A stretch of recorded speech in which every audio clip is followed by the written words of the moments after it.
প্রতিষ্ঠাতা ডক্টর সাইফুল ইসলাম দিলদারের জন্মদিন শুভকামনা রইল। ডক্টর সাইফুল ইসলাম শুভ দিন ডক্টর সাইফুল ইসলামের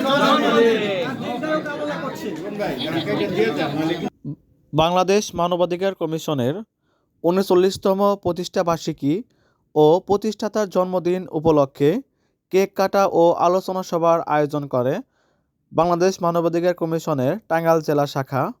উক্ত আয়োজনে উপস্থিত ছিলেন টাঙ্গাইল জেলা শাখার মাননীয় সভাপতি ও সাধারণ সম্পাদক। আরও উপস্থিত ছিলেন অন্যান্য কার্যকরী সদস্য ও সাধারণ সদস্যগণ।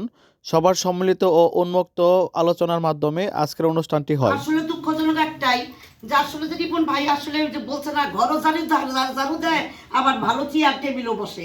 রিপন ভাই আসলে আমাদের যে স্যার হেডমাস্টার স্যার উনি বাংলাদেশ মানবাধিকার কমিশনের আজকের এই আয়োজনটি ছিল একটু ব্যতিক্রমী। ৩৯তম প্রতিষ্ঠা বার্ষিকী ও প্রতিষ্ঠাতার জন্মদিন উপলক্ষে কেক কাটা ও উন্মুক্ত আলোচনা শেষে সবাই সবার জন্য দোয়া কামনা করে অনুষ্ঠানটি সমাপ্তি করে।